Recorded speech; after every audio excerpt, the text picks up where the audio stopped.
in the depth of our society is this infection called tribalism. Like a virus, it has been injected into the veins of our society. It eats deep into the heart of our humanity, destroying the fabrics of our unity and integration, creating a powerful rift within our beautiful country. This pandemic has rendered merit and ability useless in the face of joblessness and appointment. We are no longer pistols, but bloody pistols placed in the hand of these monsters. When things fall apart, it's no mere fiction, but symptoms of tribalism, cruel affliction, election reduced to a shameful sham, as voters choose based on tribal clans in the battle against tribal might. Let us stand firm, embracing what's right, for only together, in unity and grace, can we vanquish this scourge and find our place.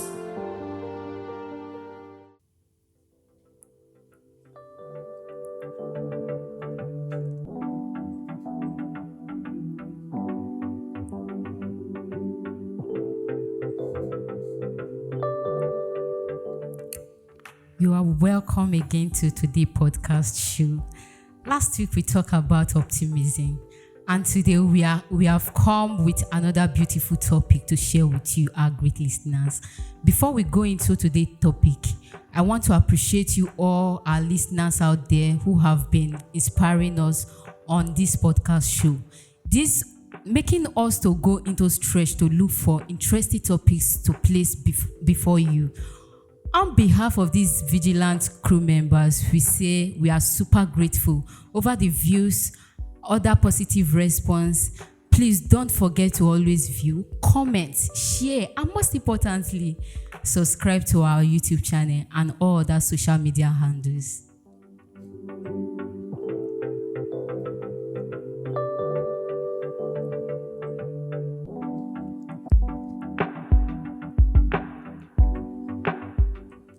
Oh yes. Before we delve into today's topic, which is tribalism, let me quickly introduce ourselves. My name have not changed. I'm still Idealoise Grace, and here with me are Elizabeth, Fidelis, and Favor Eya. Okay, delving into the complex interplay between ethnic affiliation and national identity in Nigeria. In today's podcast, we are going to be scrutinizing how tribalism influences social cohesion, political dynamics, and the pursuit of a unified Nigerian identity amidst diverse cultural backgrounds.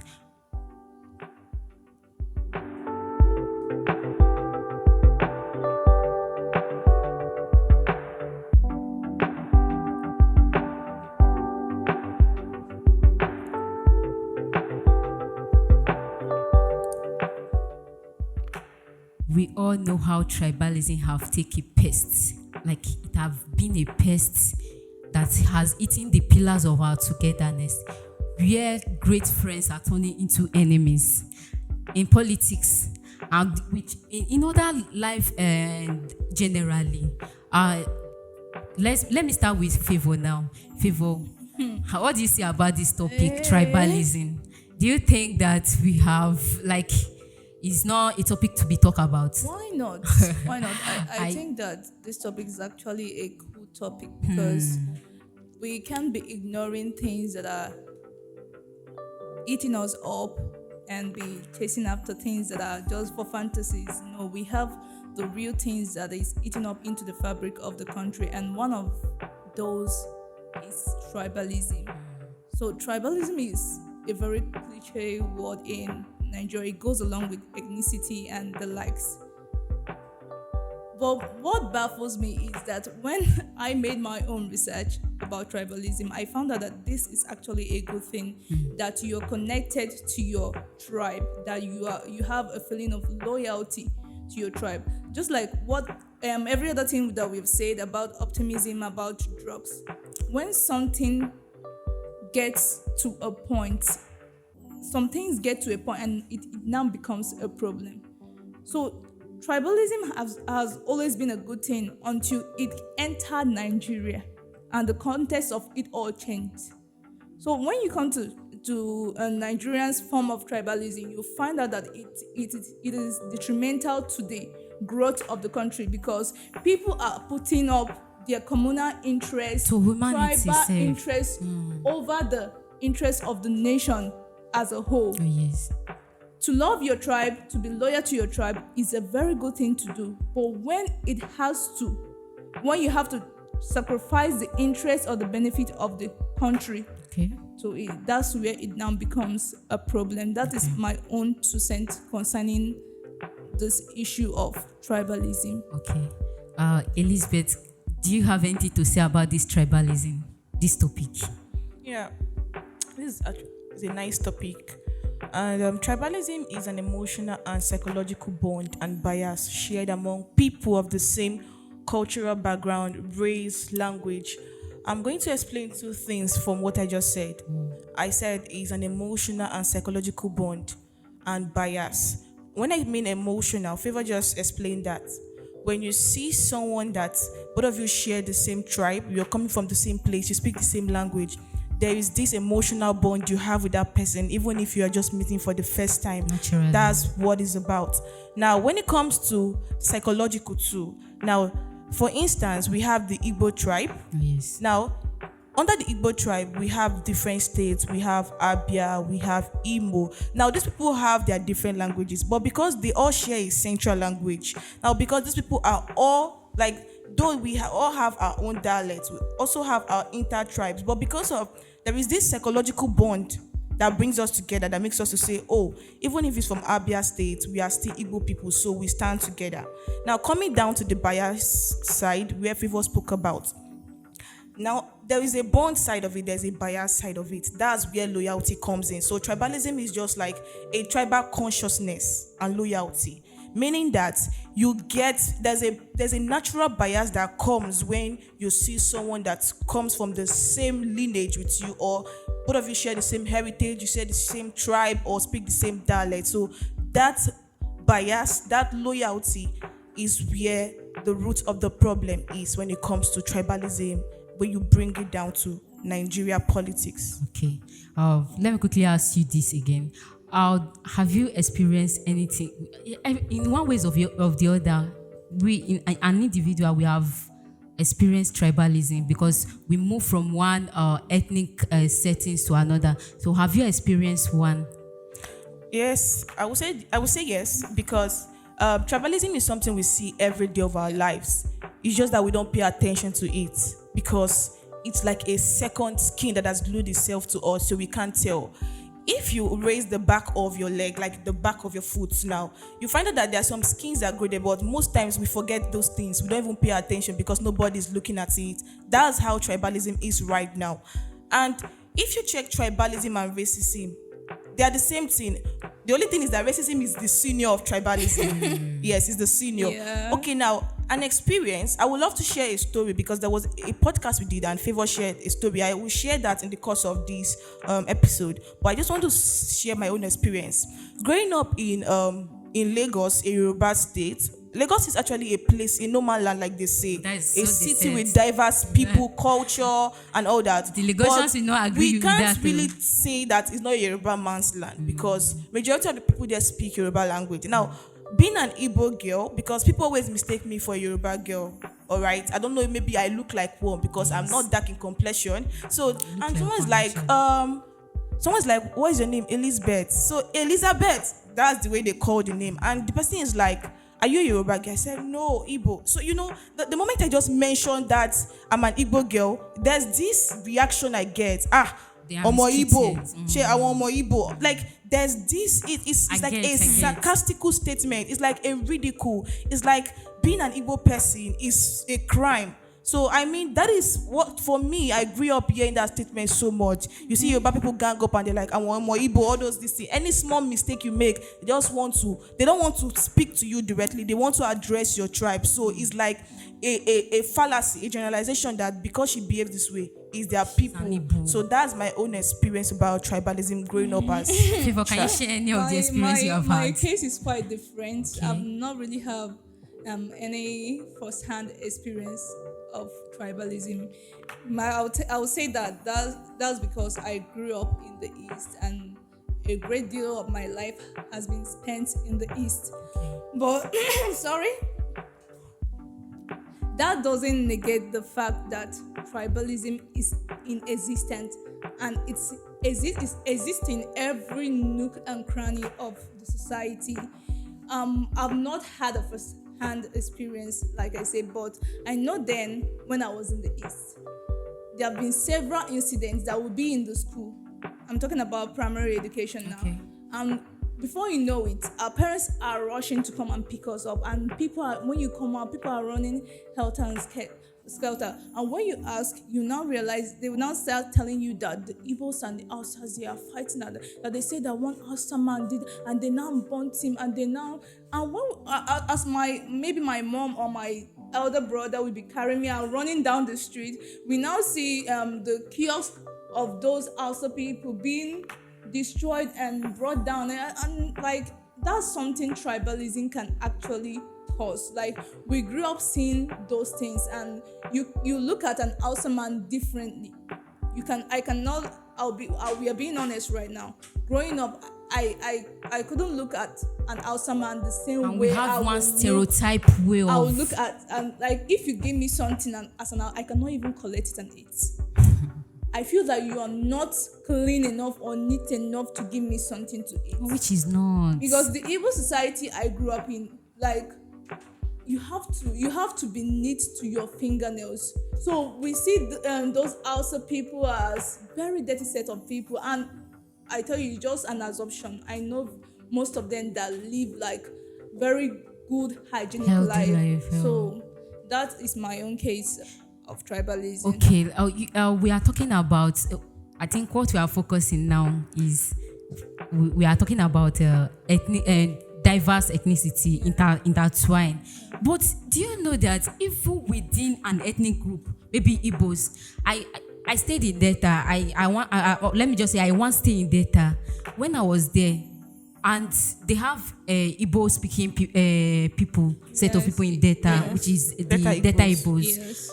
I know during that time that we were there, there's this way they used to look at Abakaliki people. I don't know if you have experienced it. Like, I'm not part of their tribe, but I'm not part of their ethnic group. But they made me to see these people like they are another set of people. Yes, they're not like that ethnicity. They are Igbos. They are Igbos. We are not talking about another ethnic group now. Within an ethnic group, even in a state safe, let me just say this Ogun state as a whole, an Abeokuta man will say, I can never marry an Ijebu woman. Yeah. This segregation, they do it a lot. This is what we call division from the grassroots. Segregation, it happens a lot. It has eaten the pillar of our togetherness, if we agree. Yes. So, Grace, to say that the problem of Nigeria is not just small. It's not about tribalism at the national level. Even down to the roots level. We still have people that say, thank you. Like, you hear an Enugu person saying, I know somebody who wanted to get married, but because of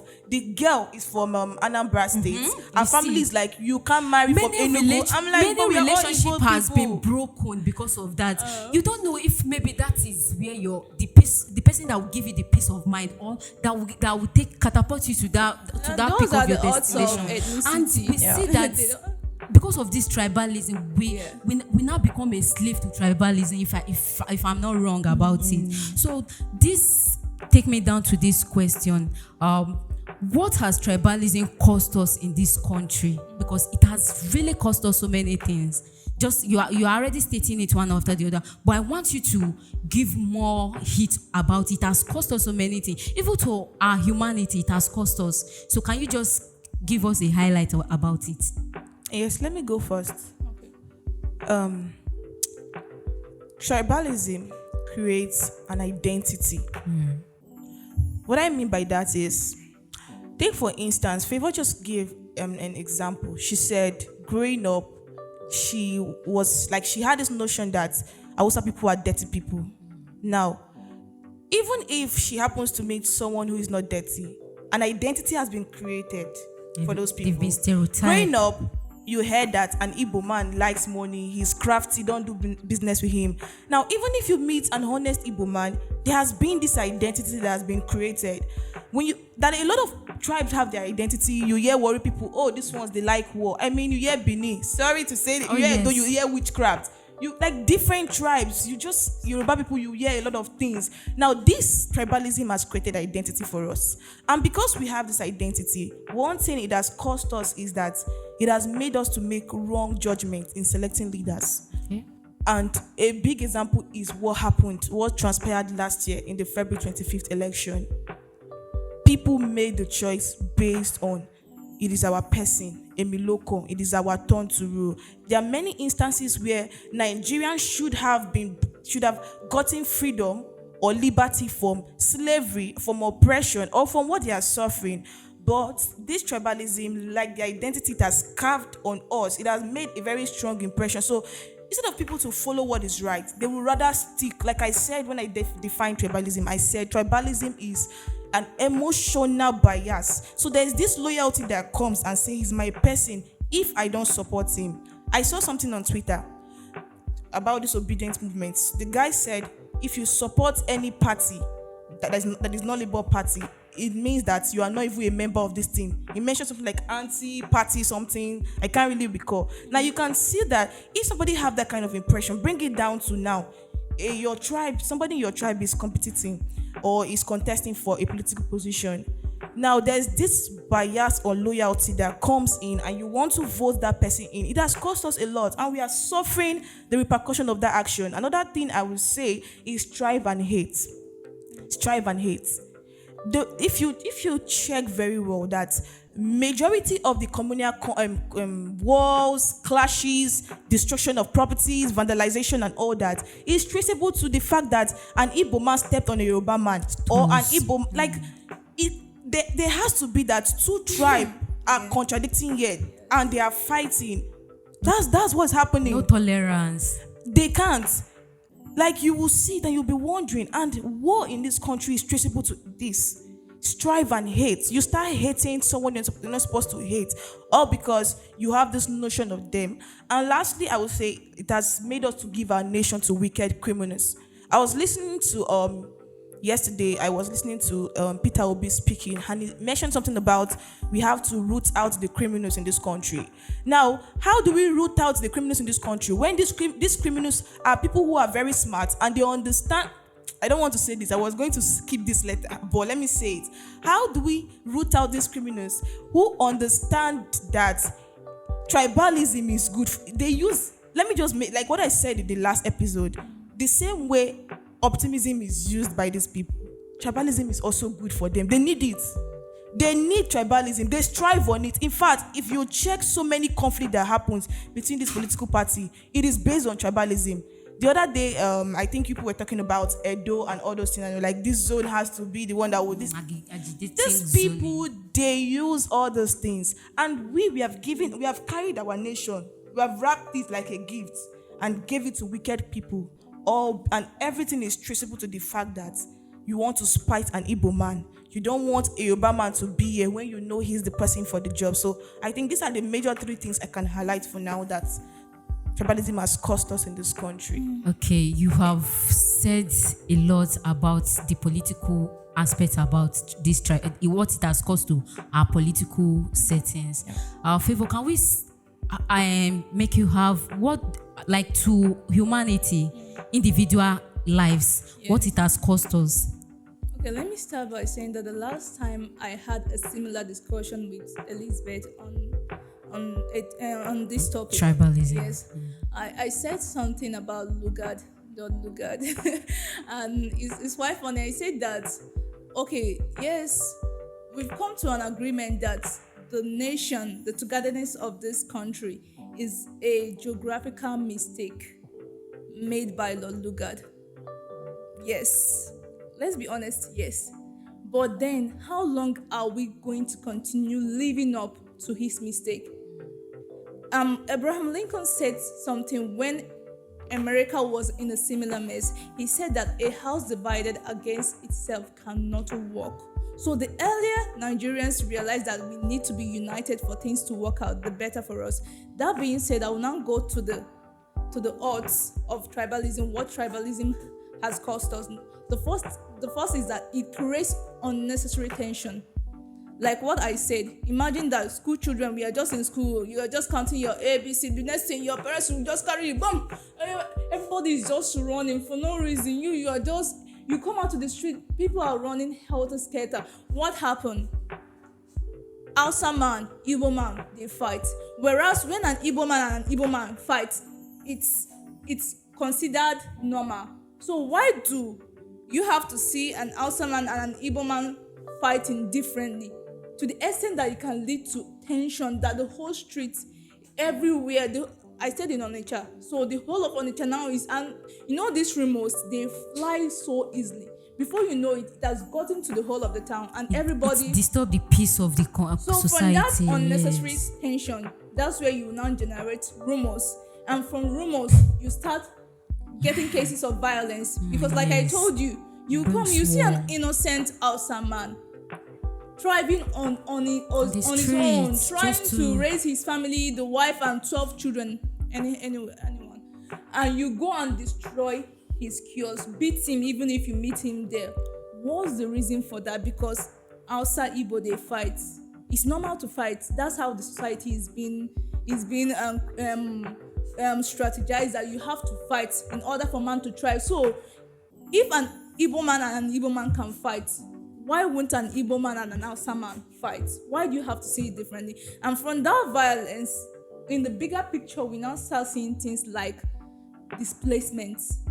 If you go to the north, places like Benue and all those middle belts, you find out that a lot of people are being displaced because of communal differences or conflicts that are going on in their community, either because of ethnicity or tribalism, which is the bigger picture of ethnicity. Then from there, this is like a progression. We now get to when you are displaced, it's either you are displaced or you lose your life. Oh yes. So people die unnecessarily because of tribalism and the likes. Then when we now come to the country as a whole, I was keen to what Elizabeth said, that it has made us to make so many political decisions that should never be made. You are voting for someone, you are looking at someone, and from his head to the sole of his feet, your incompetence is boldly written. But because he is your tribe man, be your kinsman, or whatever man he is to you, you decided to vote him over competency. You are look at competency, look at incompetency, but incompetency is your tribe's man, and you decide to vote. So it has cost Nigerians a lot. We are in the mess we are in today because of tribalism. Thank you. Yes, actually, tribalism has reduced our humanity, our sense of human. You understand?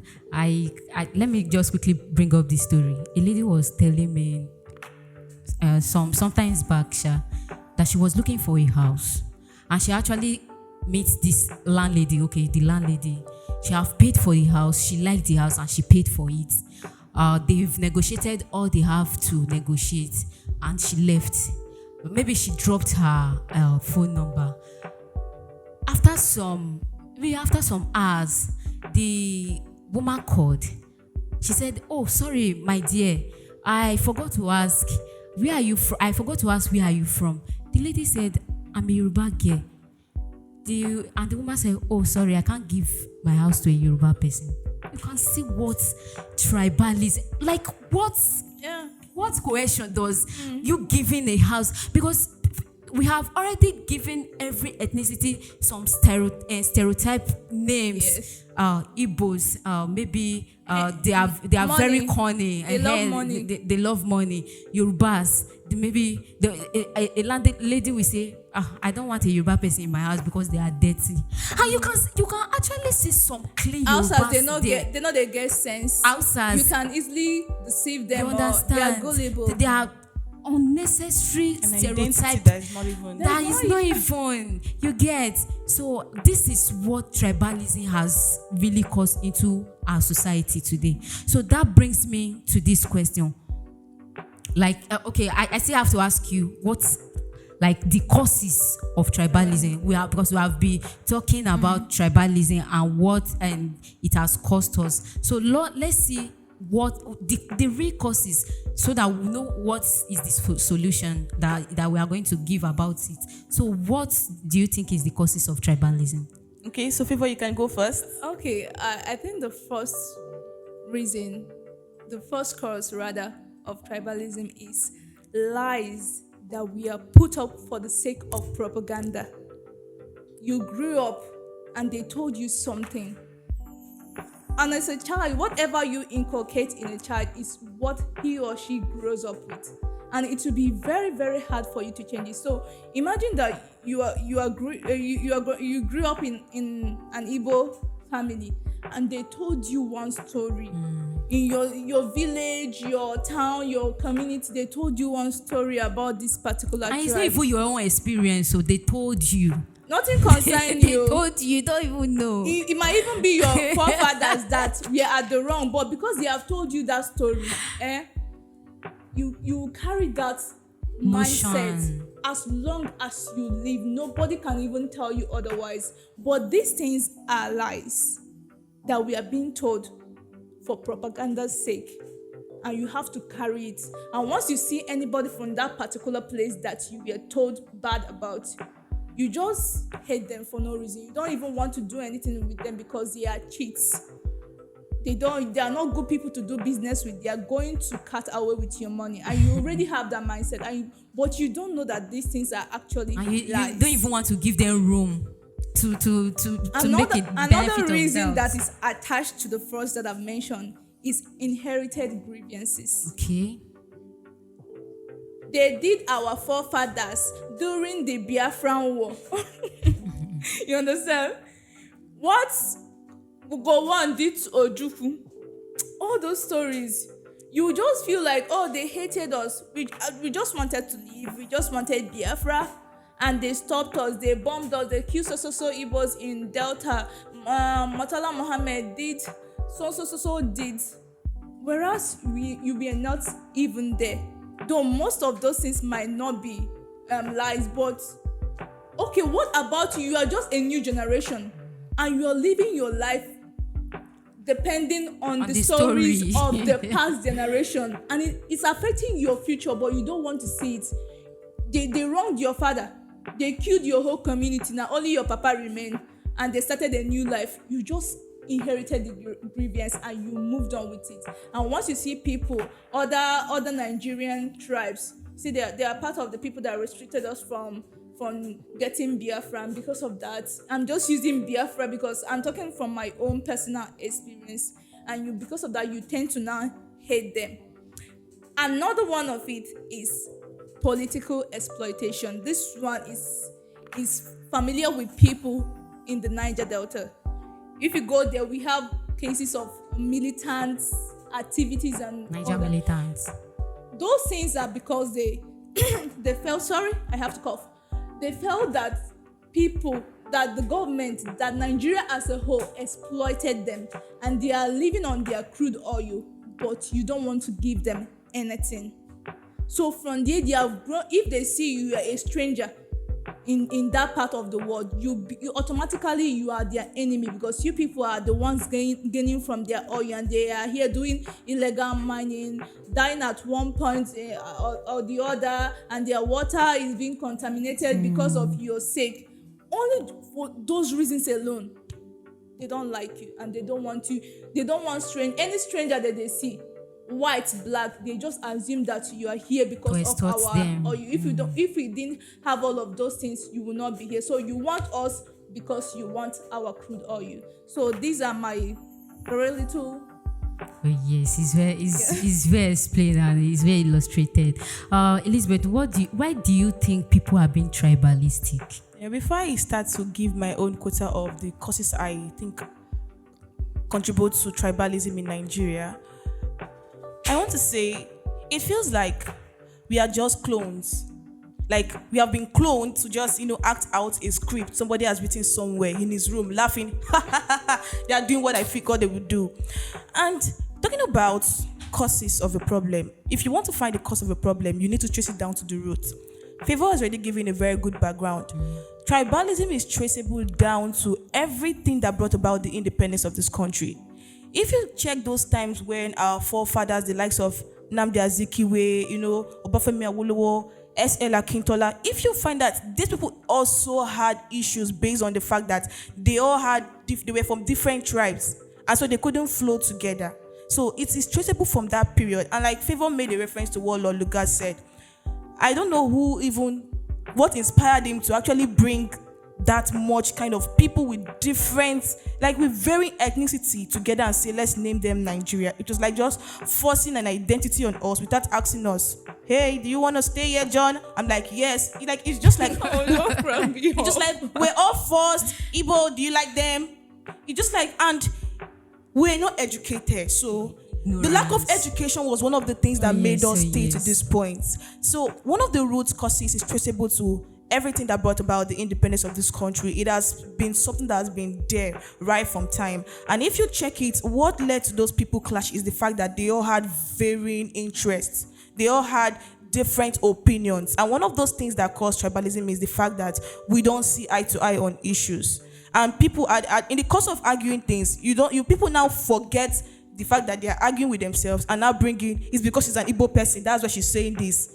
They don't want to see that it is just about Favor and I arguing. What do you need to bring our tribe in? So when people have varying, things, they now link it down to the fact that you are from this tribe. That's why you are doing that. Another thing I can say causes tribalism is selfishness. People are very selfish. So when even it is written in the scripture that the heart of man is desperately wicked. So when you see that people are selfish, that is why they are being tribalistic. I mean, like Favor also said, some people inherited a grievance.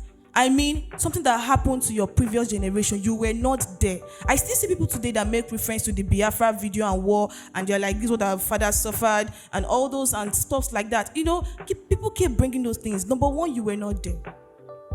You did not even see it happening. You just only saw videos. So you inherited a grievance that is not yours.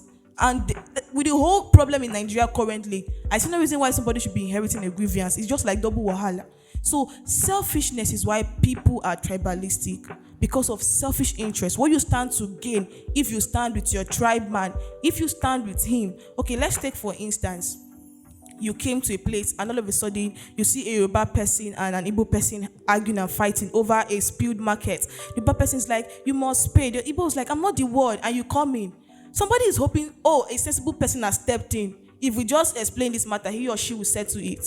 All of a sudden, the Yoruba person will now go on in his dialect to explain and add a fizzy to what did not happen. You will now listen to the Igbo person speaking in English. Now, because somebody already spoke your language. Now, this is where selfishness comes in. You refuse to think.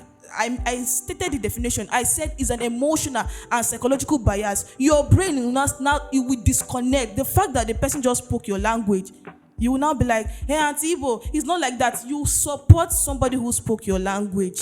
Selfishness, because you want to stand with the person. You want the person to be like, she's a true Yoruba sister to the core. She supported me. So selfishness is one of the root causes of tribalism in Nigeria. And I think another root cause why people are tribalistic is that we don't see the future. I mean, if we can see the future of what we stand to achieve together, what we can achieve if we stand together than divided. They say united we stand, and we divided really that one Nigeria we are able to if we can see a future that what can Nigeria achieve if we are united?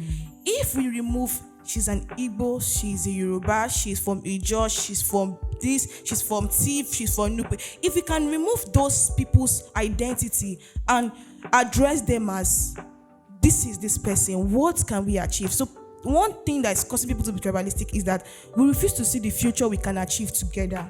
but rather the future that you can achieve with your people. And that is why they're agitating for Biafra. Let's separate, let's move apart. Because why? They only see the future that they can achieve with their clansman. They are not seeing the future that they can achieve with what the whole tribe put together. So Thank I you. see that. Yes, tribalism. It has really been injected into the veins of our society. Actually, let me give you this case. Even in a working setting, that is where one of the reasons why we are facing joblessness today and appointment. Just as I stated in that poet, is about this tribal. Sometimes it's not as if there's no work or there's work out there. But because now my person and one, even down to empire. You understand? And the funny part of it is that I just recall. The funny part of it is that it doesn't start now. Right from our forefathers, it's always been there. Our favorite. If you remember the article we were just editing a few minutes back before we came into the show, Yeah. you can see where this man said because of tribalism, he has to change his name. And actually, he's my forefather. He has to change. That is not his name. To Ojo fit is into not the society. to fit just to get that job. My forefather. You can see years back what I'm talking about. He has to. His name is not Ojo, but he has to give himself Ojo just to be able to get that job. You can see what tribalism has caused, even way back in the days. And another story, just as you mentioned, Elizabeth, I can remember when I was in Kwara State, Ilorin. They used to see this. They used to see Edo people that they used to think Edo people are part of Igbos because they don't. If you go to far north or far west, that is what they will say. Now all of Nana be Igbo jare. That is how they see. Just it. the way we They assume don't- that everyone in the north is Hausa. It's Hausas, thank you. So anytime, at the time, I was even feeling so ashamed to even say I'm an Edo girl, because if I just tell them I'm an Edo girl, the way they will just The aggression look, of you we have understand, and they'll say shebi Igbo nie. It's not like it will not give you that low self-esteem to interact or cohabit with them. So you will just feel isolated because as the response they give you, you are not accepted, and which is bad. Another story I want to say is that when I was in Ondo State, I could remember my mom, when I was going to Ondo State to school, my mommy would say, "Don't go and marry Ondo man." I now asked what happened. She said, what about to marry an Ondo man? And the marriage did not work out. But So your auntie's marriage now determines for the whole of your people. you understand, that is the extent of the parents. We don't even see that parents are part of the courses we are having.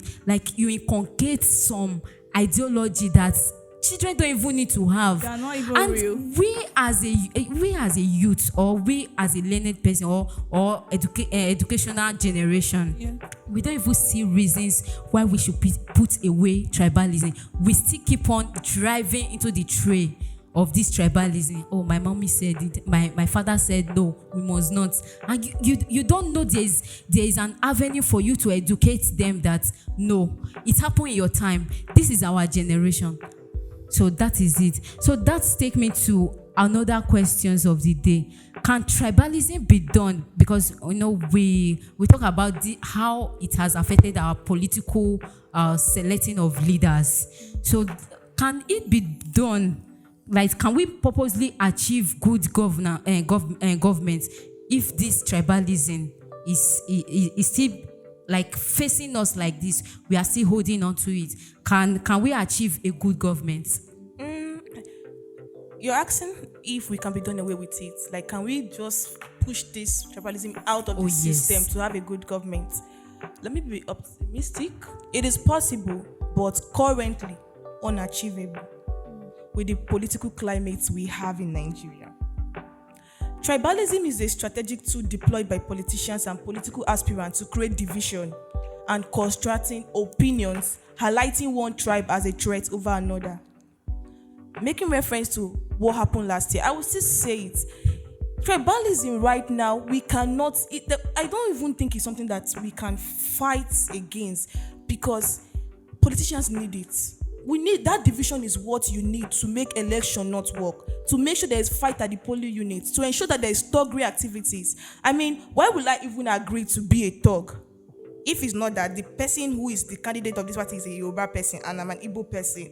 So it is needed. They need to deploy it so that they can create division and different opinion. You see people arguing, this is the man for the job, this is the man for the job. They are not even checking. Like Favor said, you will pick incompetency over competence because of what? Tribal interest. This person is for my side. So tribalism is important to political people. And as long as I know Nigeria is controlled by politicians, that's the truth. Behind the scene, you might be thinking that this sector, this is the owner. Let me tell you, we have cabals, we have this, they are the ones at the back. You're not seeing them. They control these things. Like I said, that it just feels like we are all cloned and somebody's in a room laughing and say, they are acting out the script. So behind every sector, somebody controls this thing, and that person has massive political power, because it takes power to be able to control different sector and ask people to move, and they move. That's what happens in this country. And so, asking if tribalism can be done away with, I said it is possible. This is me showing optimism, but currently unachievable. Now, take for instance, the Igbo people are the most hated tribe in Nigeria. If you ask someone who wasn't even conceived at the time Biafra occurred, they will tell you with boldness that the Igbos are crafty people and they want to take this nation. How did you know about this? Were you there when it happened? No. Someone told you. You saw a video. They told you that Ojukwu did this and that. Have you read the story? What happened? So I just feel that people hate the Igbo people, not because they have. That's how you hate somebody, and the reason is not really concrete. You're just trying to make up reasons. I think that's what's actually happening right now. So if you see that for we to be able to do away with this tribalism, we need to come up with concrete reason. Why do we dislike this tribe? What's even the reason? Is it that these people have failed in government? I mean, go to the history of Igbo people. You find, I was listening to Aisha Yusufu. She said something. She said, she was responding. She said, do you know why the Igbo people are not shaking? It's because these people, economically, they are sound. She said, that's how you will be in the north, in a place where it's not strive. An Igbo man will walk in, start a business and make millions. And you're asking yourself that, but we have been here, nothing is happening.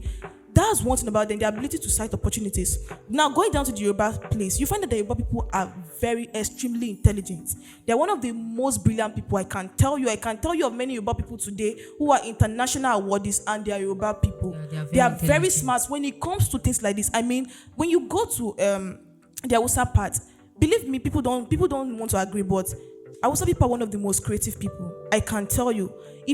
When it comes to handcraft, they are very creative. Now, because each of these tribes have their strength and all that, so if people are claiming that the reason why we are tribalistic is because these people have a particular trait in them, they are always crafty, they're always this, they want to be better than you, I'm still saying, can we define the reason we don't like this tribe? Because all I can see are the goodness this tribe possesses. All I can see is the good thing these people have to bring to the desk to make this country work. The other day, Peter Obi was saying that just only Niger State can feed the whole of Nigeria if they cultivate their land. So every state has what to bring. Every tribe, every ethnicity have something to bring to make the government good. He was saying it. And you wonder why Nigeria is exporting when one state can feed the whole of like Nigeria currently for the next years to come. So until we remove me and begin to put us into the equation, battling tribalism would be impossible, and having a government that will represent the mind of the people is going to be hard, very, very hard. All we'll ever have is a government that INEC gave us, not a government that we selected. That's what. The most funniest part of it is that these people up there, they are not tribalistic. Now we they fight ourselves with these tribal issues. You will see after the election, the two competents have been what here. You will see them shaking hands, and you have killed your brother. You have killed your brother is the person that you are sharing the same economical problem with. They don't have this economical problem you are facing, and they will just set that tribalism fire in your midst, and you begin to dance with it and all of that. Yeah, Favor, can we have what you have to say about it? I think Elizabeth have said everything, but I'll just say a very short thing, which is what I drew from what she said.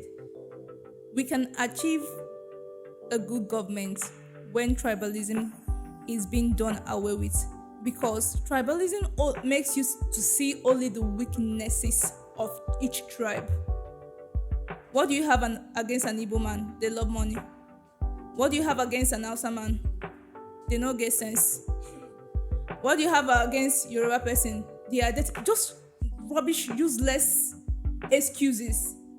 It will make you to see everything bad about them, but the good ones, you are blinded to them. To see it. And until you see the strength of those tribes or ethnic groups, you cannot hijack them for the purpose of the growth of this country. When you can see them, that's the only time you can hijack them and fix every person where their strengths can be used. Like in terms of economy, like business, how do we go about? If once you put an Igbo man there, not just any Igbo man, no, an Igbo man that knows what he is doing, he can raise that thing from 0 to 1 million. Like she said too, also people are very creative. But the thing is that we undermine a lot of people because and they are very welcoming. They have this welcoming heart. So till we take out of our eyes the scale of that tribalism, we still be blinded and we will not get to anywhere. Governance 0, economy 0, everything 0. Let me draw a quick blueprint that we work. Okay. If we apply this in Nigeria. I'm not really somebody who is interested in politics or government, but when I feel there's a need as a Nigerian to speak up, I will. Now, let's do this blueprint. If you want to fix the economic issue in Nigeria, give it to an Igbo man. Bring Igbo people who are competent in that field to be solved. It's very easy. Now, if you want to solve the problem we have in the educational sector, bring in the Yoruba people there. They will solve it. Now, when we come to the part of what can we even send out of this country, what can we give it to the Hausa man? Like he will farm, he's going to produce craft. Do you know there's some craft in Nigeria that if we start exporting it, it will make waves? Do you know one of the countries in the world that people go there because they love their culture? Students go there to school is the UK, because UK have a very beautiful culture and they really glory in their culture. And the truth is, Nigeria is a country, we have lovely culture down to most of our materials. Look at this Ghana material that became very popular in Nigeria, and we are all proud to wear it, Ghana Kente. How did a material from Ghana move and seep into Nigeria to the fact that people love it? There was a point it trended very well. If you are not wearing it, you are not reigning. Now, can Nigeria do something like that? Can we now tell these people that let's give each tribe their strengths? Let's tell them that this is your strength. Okay, man this sector and do well with it. You'll find out that this country will overproduce to a point that we'll be feeding countries and we won't have problem. But tribalism has blinded us, and you will find in communication, you find an Hausa man. What is he doing? What do you want to communicate? Like, you now find that they will now start placing people based on tribe and all that. It happens in every government. Once a new government comes in, most of the people that occupy maybe the ministry portfolio are these tribal people. They will now say, let's just balance it so that nobody will talk. Let's put some Igbo people there. Let's put some Yoruba people. But if we can come down to picking competence over tribe, this country will flourish greatly. Okay, yes, that is what I want to talk about, competence. Can we just put aside a Yoruba man can fit into this, an Igbo man can fit into this, and deal with an individual self.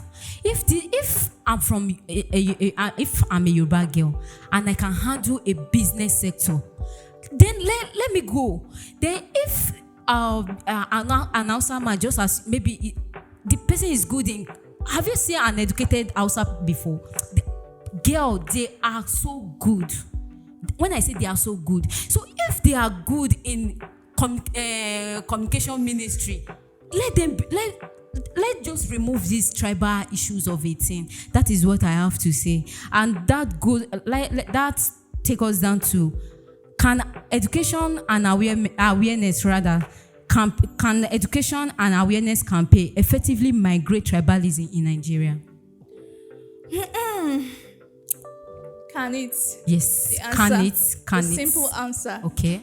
is yes. To our generation now, what The do you think? lengthier answer is, how do we implement it? How do we implement it? Thank you. I'll start by saying that the study of history is so much undermined.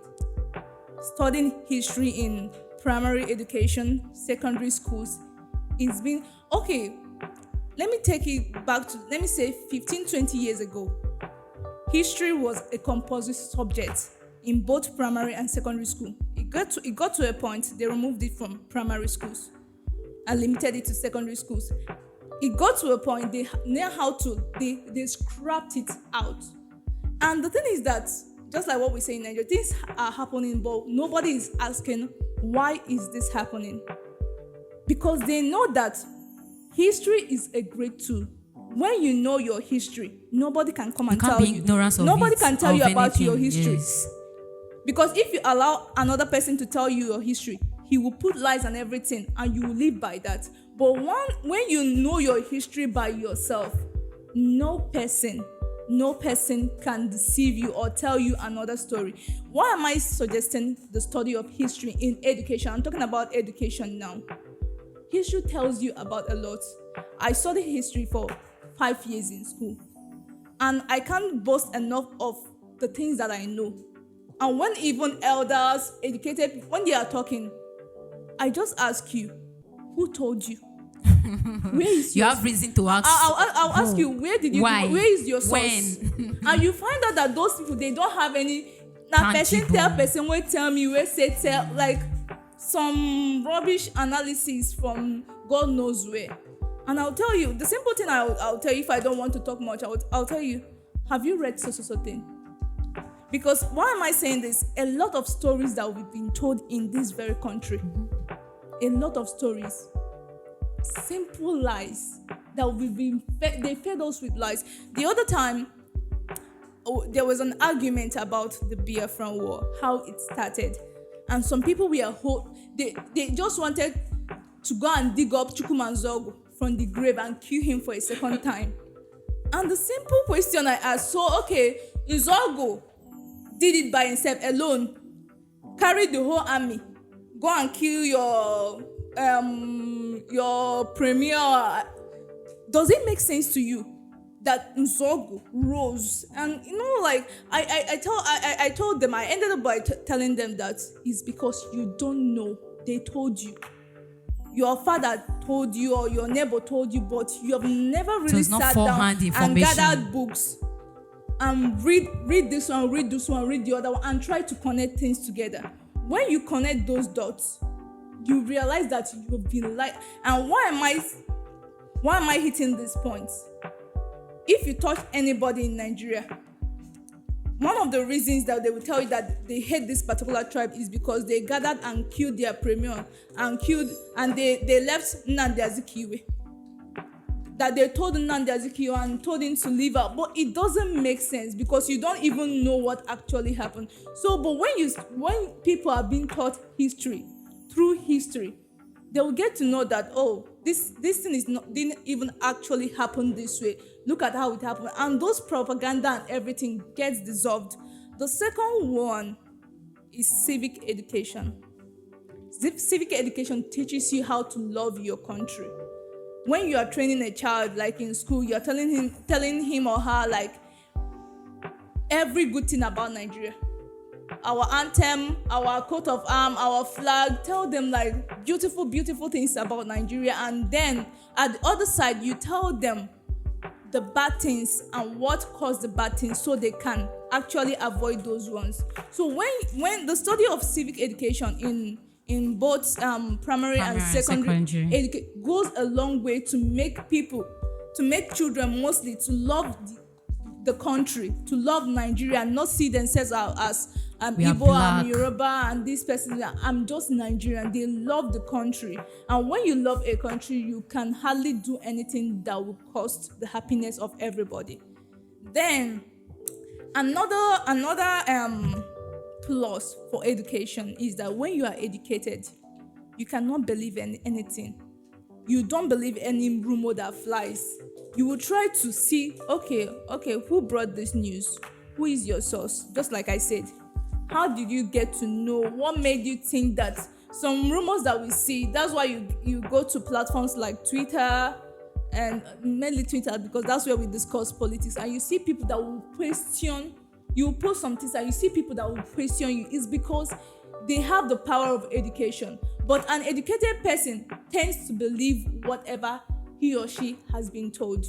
But when you are educated and you have awareness, and somebody tells you that Nnamdi Azikiwe did, Obafemi Awolowo said, Herbert Macaulay did, Murtala Muhammad did the other one, you that's when you have the power of questioning. And when you can question things, it is one step ahead of escaping tribalism. I have to clap because she really nailed it. Oh, yes. Let me add to that. People have said a lot and she captured my mind. So one day my dad he walked into the room and said, education has produced more fools. We shock, because I was in school there. Are you telling me that me that's going to school I'm a fool? My dad, I never understood that statement until many years, and I evolved, I grew, growth happened, maturity. And believe me, in several elections, I've seen that education has produced fools.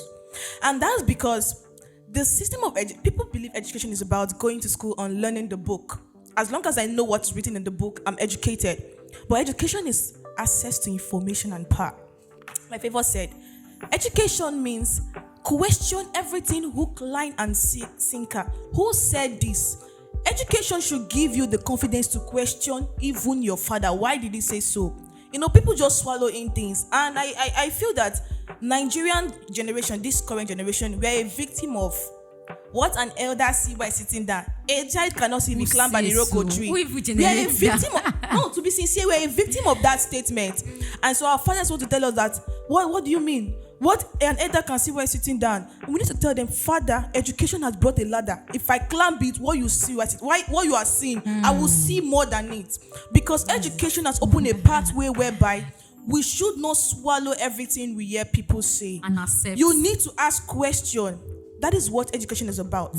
When you are exposed to information and knowledge, it tells you that there are certain things you hear people say and people act based on this information they heard.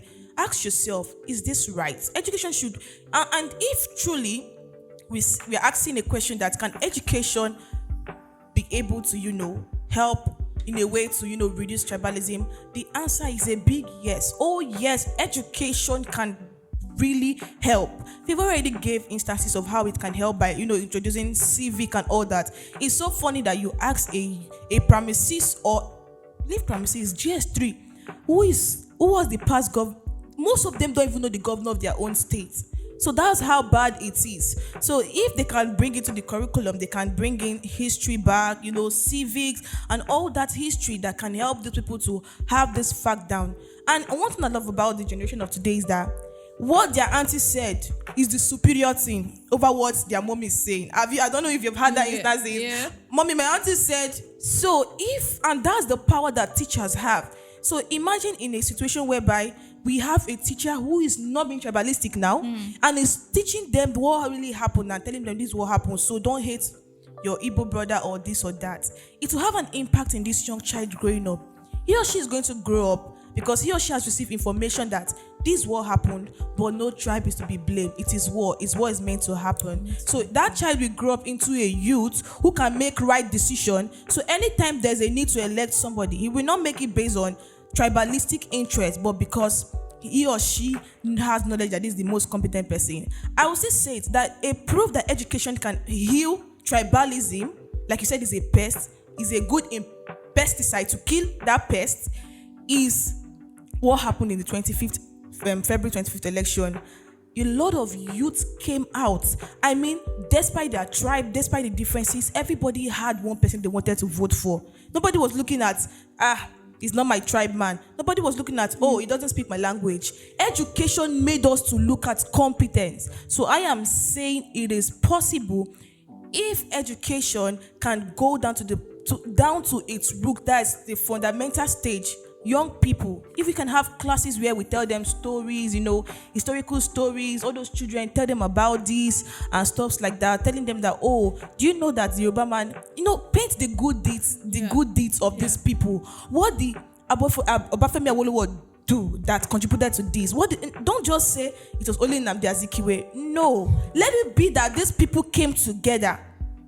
Motela Mohammed, they all came together, paid their good deeds to these people so that these ones can grow up and become people who are enlightened. Another thing that education can do is enlightenment. Favor has said that already. It enlightens us.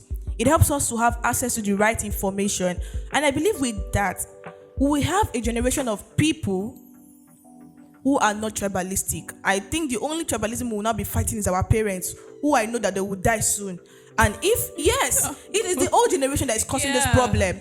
If we raise a new generation of people who have an enlightened mindset, believe me, Nigeria will be one of the best countries. See, Nigeria is the giant of Africa, but right now we are at our first level. And if we want to rise back to that position, we need to kill tribalism because it has cost us a lot. Thank you for that beautiful analysis. My head is just swelling up now. We have activists in the house. Oh yes, this is not the Nigeria we tend to know, or will that be the way I will put it? But we want, thank you, because things fall apart that we all know to be a story. It has become a reality. It has become a reality. Do you know how Chebe did not see this coming? We have prophets that are not even in the ministry, but with their piece of writing, they are prophets, and this is one of it. He wrote things fall apart, and we are seeing every reality about it. And one of the symptoms of this thing is this tribalism. This is one of the symptoms we are seeing. Oh yes, you have made mention of beautiful things, beautiful points. As an individual that you are there, you are educated. Please, if there's anything that is brought up based on history that they just cook up and come and tell you, make your findings, make the research before having this acceptance. So you don't just take things that you don't even know the origin, you just accept it. Just as Elizabeth said, this proverb, what an elder see while sitting down. Let's tell them that education has become a ladder, as she has said, that we have seen all things. Yeah. Just we are here now. We can tell many stories, many geographical areas in America. It's not as if we have gone there. It's because of research. It's because we are educated. Yeah. So you don't just allow your parents to bring notions that their own experience. Even sometimes it's not even their own experience, because it is what their forefather or their father told them. Their forefather tell me, I can't tell. My grandfather now told me. My father now told me. Passing it from one children. generation to generation. Please, let's stand up as the leader, because I keep on hearing the elders telling us. Just for laugh's sake, the next time you hear that statement, tell them say we get Google. We go use internet. Google waiting. I can hear the elder. You go ask AI. I can hear the elders saying we are the leaders of tomorrow. If this is how you want to lead, by accepting everything they are telling you, so I don't see a good leader we think we want to have. We are one Nigeria. We are saying we are one Nigeria. If this is still the notion of tribalism, we are still playing on our head.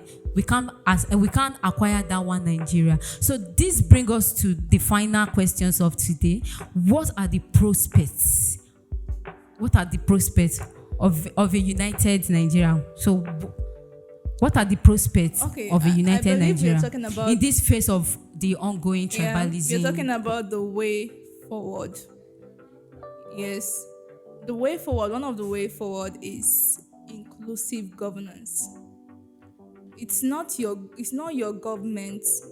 No tribe owns Nigeria. Let's start from that one. No tribe owns Nigeria. Now we own them. It's a collective ownership.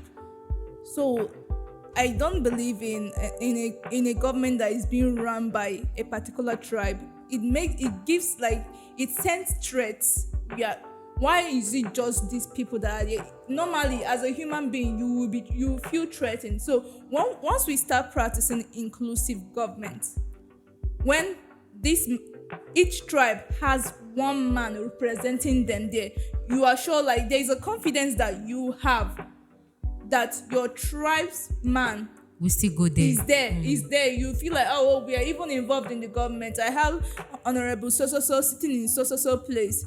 This person is person is from my place. He's the minister of this. It makes you feel involved in what they are doing. But once a particular tribe is being marginalized, you feel hated, and it will trigger tribalism. Once you feel that they don't want us to be there, they just want us to be their slave or their servant. They don't want us to rule. That's a very quick way to trigger tribalism. But once there is an inclusive government, everyone is involved, that's one way ahead. The second point is economic development. When I'm talking about economic development, I'm talking about an economic development that will go around the whole country.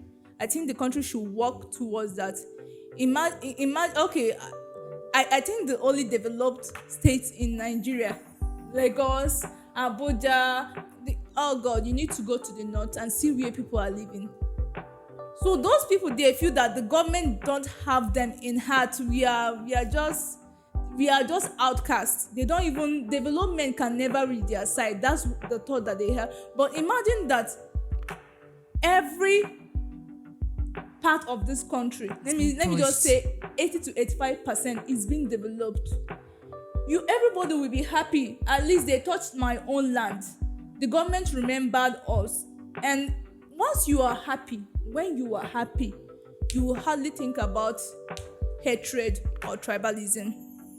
The other one, which is what we have also talked about, is educational reforms. Yes, we suggested that we educate people through civic education, the study of history and all of that, but we cannot achieve that if there is not a reform. These things are already taken out of the school curriculum. For example, history is no longer there. You have, unless you want to study it as a bachelor degree or a master's degree, but it has to start from the grassroots. So we have to start, in order to achieve that reform that education is going to give us, we have to start restructuring things, putting history where it's supposed to be. Then in the study of civic education, teach them what's supposed. Teach them what it's supposed. And I think that once you start initiating all those things, a lot more of ideas and creativity will come in as at how to achieve unity in Nigeria. Then again, another one, which is the final one, I will not talk much about it, is conflict resolution. We've seen a lot of that.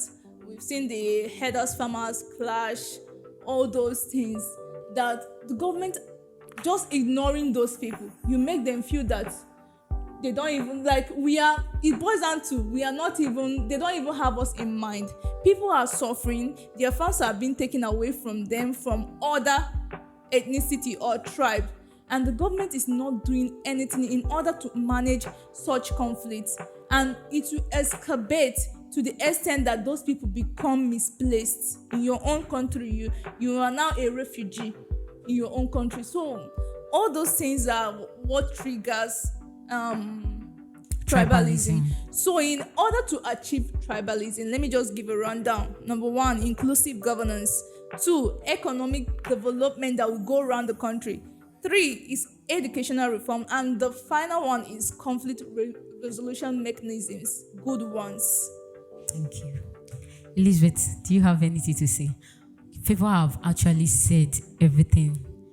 Like, what should I pick a point where what she was saying? In Nigeria, there should be equity.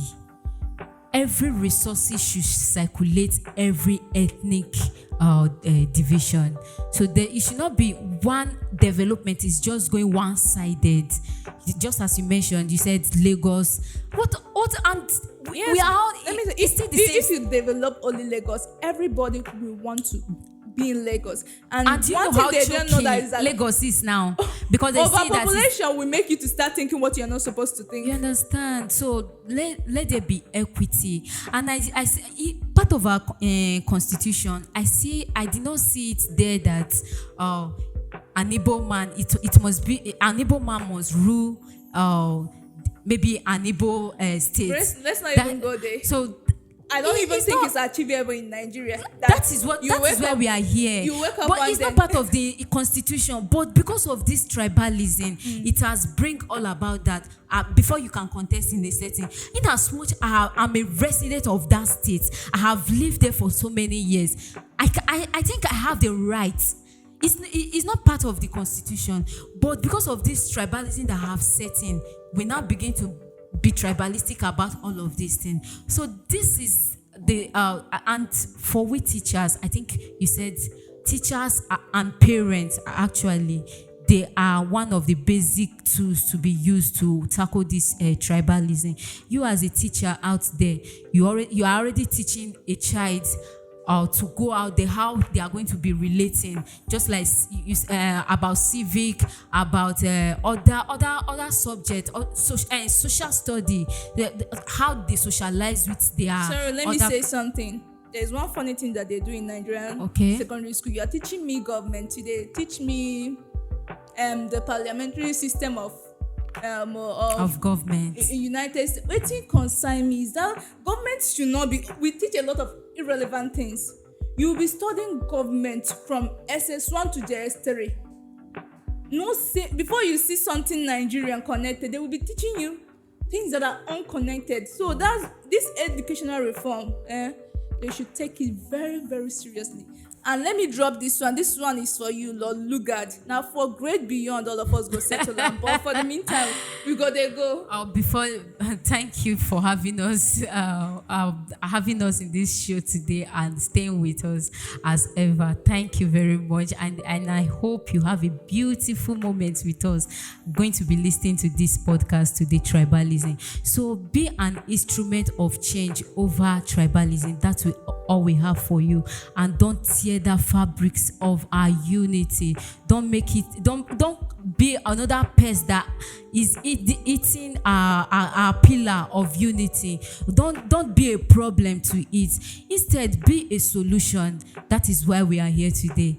And we are saying that this year we are going to be drawing our curtains for today's podcast. I hope you enjoyed it.